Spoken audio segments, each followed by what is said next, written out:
You're still doing that internet thing? My brother David smirked across the Thanksgiving table, carving into his turkey with an air of superiority that only a Wall Street banker could muster. What is it again? Selling stuff on Amazon? I took a deep breath, reminding myself that engaging wasn't worth it. 5 years of these jabs had taught me patience, if nothing else. It's an e-commerce platform, I said quietly, reaching for the mashed potatoes. We help small businesses. Oh, honey, my mother interrupted, her voice dripping with false sympathy. Don't you think it's time to look for a real job? Your cousin Jessica's firm's hiring.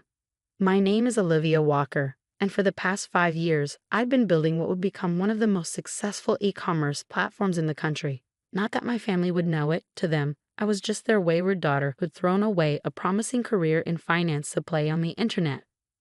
Mom, I started, but my father cut me off with a wave of his hand. Enough, Olivia. This little hobby of yours has gone on long enough. You're 30 years old. It's time to grow up and join the real world. The real world. As if spending 18 hours a day building a company from scratch wasn't real enough. As if the thousands of businesses using my platform weren't real. As if the millions in revenue we were generating wasn't real money. But they didn't know about any of that. I'd stopped sharing details of my business with them years ago, when it became clear they weren't interested in understanding what I was building. To them, success only counted if it came with a corner office and a prestigious company name. Speaking of the real world, David chimed in. Did you hear about my latest deal? Closed it yesterday, biggest merger in the firm's history. My mother beamed, reaching across the table to squeeze his hand. That's wonderful, darling. Will this mean another promotion? I pushed my food around my plate, letting their conversation wash over me. It was always like this. David's achievements celebrated, mine dismissed. He was following the path they understood. Prestigious college, Wall Street job, steady climb up the corporate ladder. I dared to do something different, and in their eyes that made me a failure. Later that evening, as I helped my mother clean up in the kitchen, she tried again. Olivia, sweetheart, I'm just worried about you. All this time alone, staring at computer screens. It's not healthy. I scrubbed a pan with more force than necessary. I'm not alone, Mom. I have a team now, 20 people actually. She paused, dish towel suspended midair. You have employees? Yes, I said, keeping my voice level.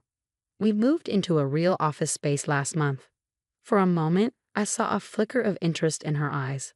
But it quickly disappeared. Well, that must be expensive. Are you sure you're not getting in over your head?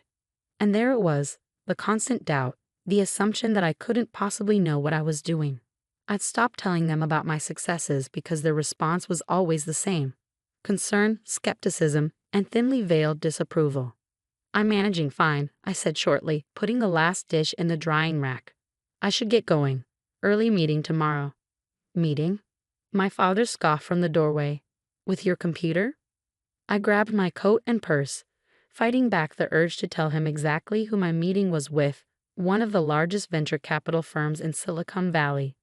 But what was the point? They'd made up their minds about my hobby long ago. The drive home gave me time to decompress, to shake off the weight of their disapproval. My phone buzzed with a text from my best friend and COO, Maya. How was the family inquisition? I smiled despite myself. Same as always. David's a genius, I'm wasting my life. You know, the usual.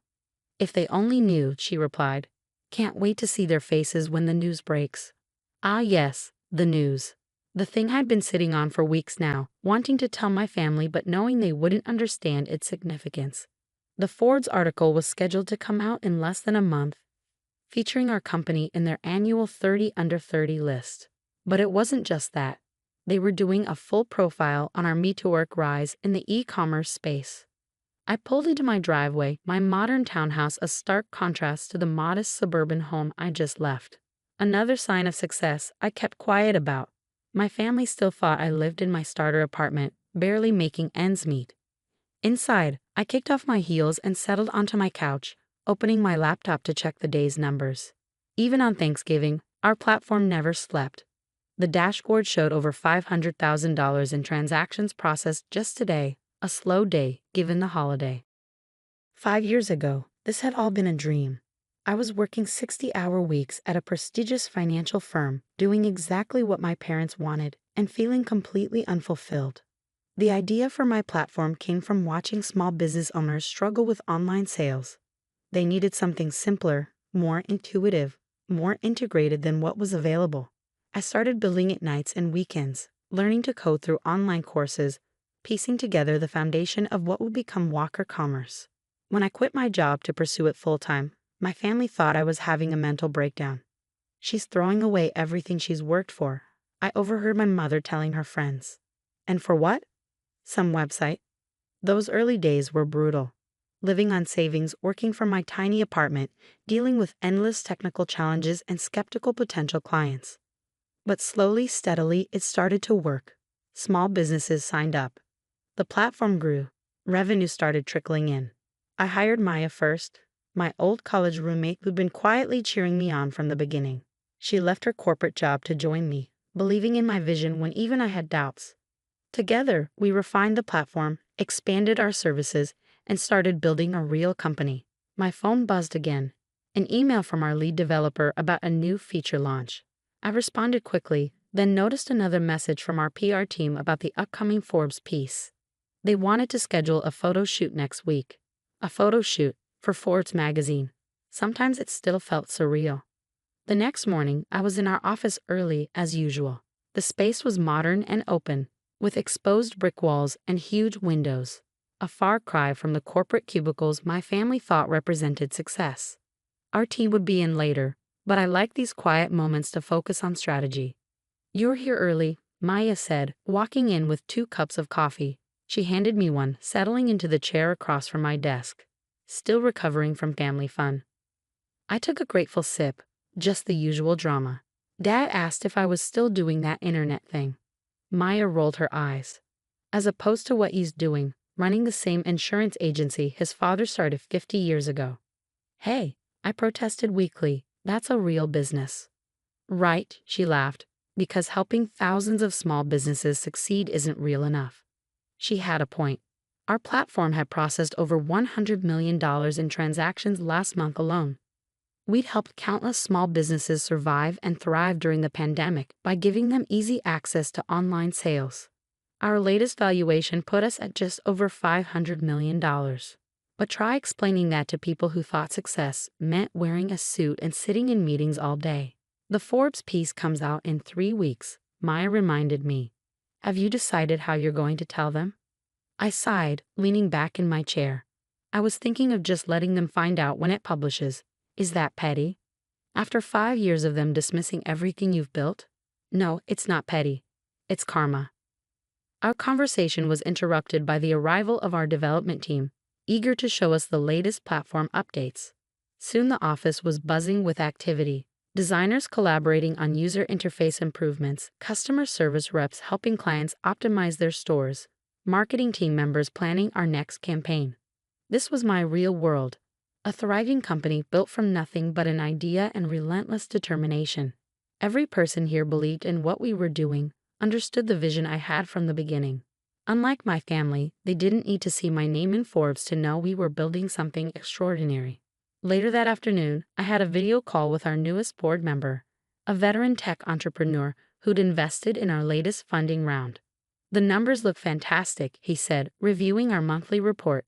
"You've built something remarkable here, Olivia. Not many founders can scale this fast while maintaining such strong fundamentals."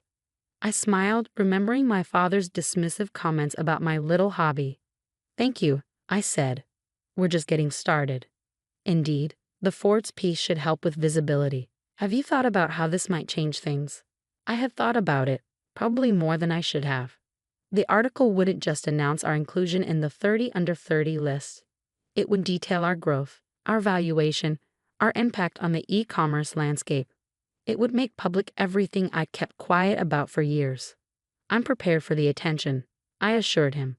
"We've got a solid PR strategy in place." What I didn't say was that I was more concerned about my family's reaction than any public scrutiny. How would they handle learning that their failing daughter had built a $500 million company right under their noses? That evening, as I worked late in my office, my mother called. I almost let it go to voicemail, but guilt won out. "Hi, Mom." "Olivia, honey, I've been thinking about what we discussed yesterday, she began, her voice taking on that careful tone she used when she thought she was being helpful. Jessica's firm really would be perfect for you. They even offer great benefits. I pinched the bridge of my nose, staring at the multiple monitors on my desk displaying our platform's real-time analytics. Over 10,000 transactions have been processed just in the time since she'd started talking. Mom, I appreciate the thought, but I'm not looking for a job. My business is doing well. But is it stable? Do you have health insurance? A retirement plan? These are important things, Olivia. I thought about our comprehensive benefits package, the equity all our employees received, the 401 matching we'd implemented last year. But explaining any of that would just lead to more questions I wasn't ready to answer. I'm fine, Mom. Really. She sighed, that heavy, disappointed sound I'd grown so used to. I just don't understand why you won't consider other options. Your brother. I have to go, I interrupted. I have a call with our West Coast team. After hanging up, I sat in silence for a moment, looking around my office. The wall opposite my desk displayed our company values in bold letters: innovation, integrity, impact. Below them hung framed articles from various tech publications praising our platform's innovations. None of them meant anything to my family. They weren't from the Wall Street Journal or Financial Times, so they didn't count. Maya stuck her head in, waving a tablet. Final approval needed on the Forbes photo shoot location. They want to do it here in the office. Thoughts? I nodded. Makes sense. Just make sure they get shots of the team, not just me. This isn't a one-woman show. Speaking of the team, she said, settling into a chair, morale is through the roof since we announced the new equity distribution. People are excited about the growth. Our latest funding round had allowed us to increase everyone's equity stakes, something I was particularly proud of. Everyone who helped build this company deserved to share in its success. That's good, I said, then hesitated. Maya, am I being childish about my family? Should I just tell them everything? She considered this for a moment. Remember when you first started and they told you it was just a phase? That you'd come crawling back to your real job within 6 months? I nodded. And remember when you landed your first major client and they said it was just luck? That you couldn't build a sustainable business on the internet? Yes. And remember last Thanksgiving, when your brother literally patted you on the head and said maybe you could help him build a website for his dog's Instagram? I couldn't help but laugh at that memory. Okay, I get your point. They've had 5 years to take an interest in what you're building, to ask real questions, to understand why you believed in this so much. They chose not to. Let them find out with everyone else. She was right, of course. My family's dismissal of my work wasn't just about lack of understanding, it was about lack of respect. They decided early on that my path wasn't valid, that success only counted if it followed their predetermined script. Well, they were about to learn just how wrong they'd been. The morning the Forbes article was scheduled to go live, I sat in my office, staring at my phone. 3 weeks had passed since Thanksgiving, and my family remained blissfully unaware of what was coming. I declined their weekly dinner invitations, citing work commitments, which wasn't entirely untrue. Preparing for the publicity around the Forbes piece had kept us all busy. It's live, Maya announced, bursting into my office with her tablet. And it's, wow. I took the tablet from her, my heart racing as I read the headline. The Future of E-Commerce. How Olivia Walker Built a $500 million empire from her apartment. The article was everything our PR team had hoped for and more. It detailed our company's explosive growth, our innovative approach to helping small businesses, and the impact we'd had on the e-commerce landscape. There were photos of our office, our team, and yes, me, described as the visionary founder revolutionizing online retail. Your phone's about to blow up, Maya warned just as it started buzzing with notifications. LinkedIn messages, Twitter mentions, email alerts, text messages from friends and former colleagues. But nothing yet from my family. They didn't exactly follow tech news. That changed about an hour later. Olivia, my mother's voice was shrill through the phone. Why is Jessica calling me asking about you being in Forbes magazine? I took a deep breath. Because I am in Forbes magazine, Mom. The article just came out this morning. But how? Why? What's this about a $500 million company? That would be my little hobby, I said, unable to keep the edge out of my voice. The one you and Dad have been telling me to quit for the past 5 years. Silence on the other end. Then, we're coming over. To your office. Right now. Mom, I have meetings. Cancel them, she interrupted. Your father and we need to see this for ourselves. I looked at my calendar, back-to-back calls with investors and partners interested in the Ford's coverage. I can't just cancel everything. I'm running a company, remember. Please, Olivia, her voice softened. We need to understand. I sighed, signaling to Maya through the glass wall of my office. She nodded, already understanding what I needed. Fine. Come at 2. I'll have my assistant send you the address. Assistant, my mother squeaked, but I'd already hung up. Maya stuck her head in. Family drama incoming. They're coming here at 2. Can you? Already rescheduling your afternoon, she finished. Want me to warn the team? I nodded. Our employees knew bits and pieces about my family situation. It was hard to hide when we all worked so closely together. Just let them know we'll have visitors. The next few hours were a blur of calls and emails, responding to the wave of interest generated by the Ford's piece. Our PR team was fielding media requests, our sales team was swamped with inquiries, and our servers were handling record traffic from people checking out the platform. At exactly 2 p.m., the elevator doors opened and my parents stepped into our office. Their expressions as they took in the space, the modern decor, the bustling workforce, the wall of press mentions, were almost comical. Ms. Walker, our receptionist called out, your parents are here. Heads turned throughout the office. I could feel my team watching, curious about the family they'd heard so much about. I stepped out of my office to greet them. Mom, Dad, welcome to Walker Commerce. My mother was clutching her purse like a lifeline, her eyes darting around the space. My father stood rigid, his face unreadable. This is all yours, he asked. Yes, I said simply. Would you like a tour? I led them through the office, explaining each department's function, introducing key team members. Maya joined us partway through, adding context about our growth and achievements. So when you said you had employees, my mother trailed off, watching our development team collaborate on a new feature. We have 78 full-time employees now, I supplied, plus contractors and part-time staff. 78? My father's voice cracked slightly.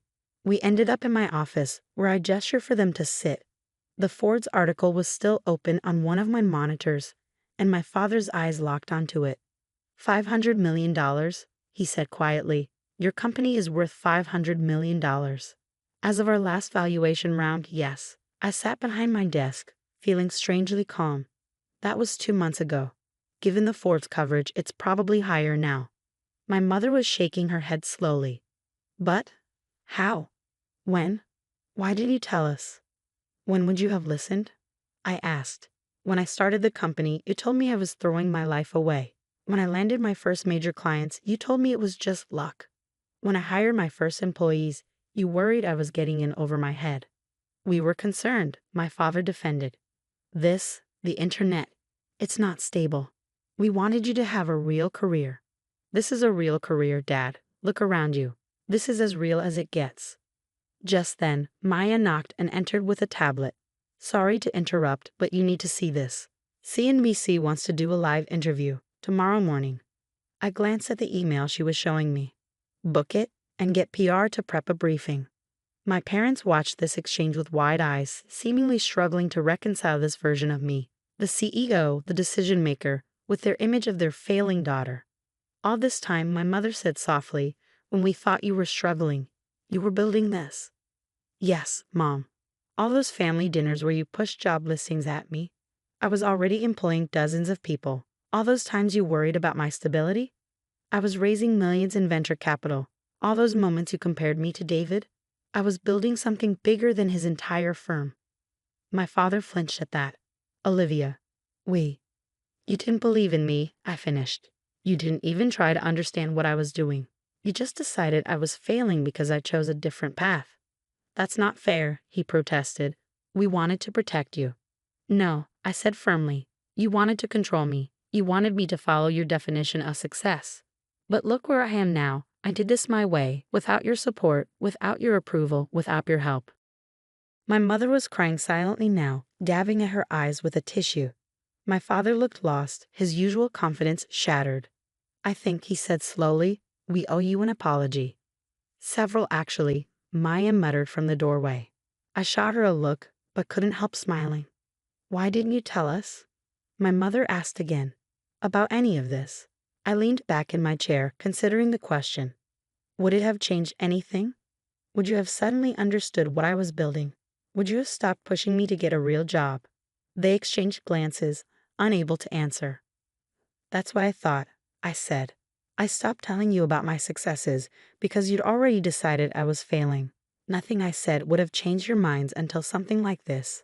I gestured to the Forbes article, forced you to see the truth. Just then, my phone buzzed with another notification. I have a call with Singapore in 5 minutes, I said, standing. Maya can show you out. Singapore. My father repeated weakly. We're expanding into Asian markets, I explained. The call's with our new regional partners. My mother stood, clutching her purse. Olivia, please, can we have dinner tonight? As a family? We need to talk about all this. I looked at them, really looked at them. My father, who'd spent years telling me I was wasting my potential. My mother, who'd worried I was throwing my life away.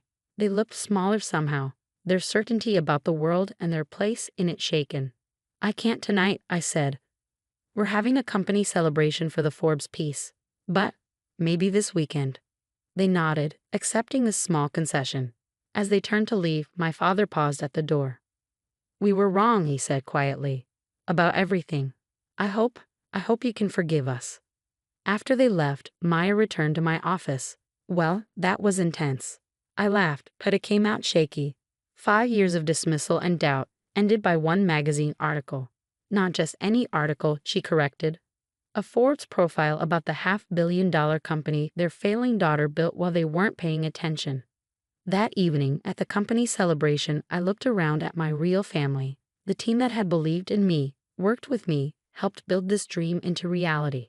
We'd done this together, proving that success doesn't always look like what others expect it to. My phone buzzed with a text from David. Just saw the Forbes piece. Holy shit, sis. Why didn't you say anything? I smiled, typing back. You mean about my little internet hobby? The next few weeks were a whirlwind of media appearances, speaking engagements, and endless congratulatory messages. My parents attended every interview they could find, sitting in the audience with expressions somewhere between pride and embarrassment. At the first family dinner after the Forbes reveal, the dynamic was completely different. Gone were the job suggestions and worried looks. Instead, they asked real questions about the business, actually listening to my answers. I still can't believe it, my mother said, passing the salad. All this time when you thought I was failing. I finished. Maybe that's the lesson here. Success doesn't always look the way you expect it to. David, who'd flown in specially for the dinner, shook his head. I feel like such an idiot. All those times I made fun of your website. You were an idiot, I agreed cheerfully. But at least you admit it now. My father cleared his throat. Olivia, I've been thinking. The agency, maybe it's time we looked at modernizing our systems. If you think your platform could help. I smiled, remembering all the times he dismissed online business as a fad. I'll have my team reach out to you next week. We have a great solution for insurance agencies. The irony wasn't lost on any of us. The daughter they thought was failing was now in a position to help modernize the family business. Later that night, as I drove home, I thought about how success is often quietest just before it becomes undeniable. For years, I'd worked in relative obscurity, building something my family couldn't understand or appreciate. But I believed in my vision, even when no one else did. My phone buzzed with a message from Maya. CNBC tomorrow morning. Ready to shock more people who underestimated you? I smiled, thinking about all the other dreamers out there, facing their own doubting families, their own uphill battles. Maybe my story would help them hold onto their vision, even when everyone else called it a hobby. Because sometimes the biggest success stories start with someone saying, "You'll never make it," and one person deciding to prove them wrong.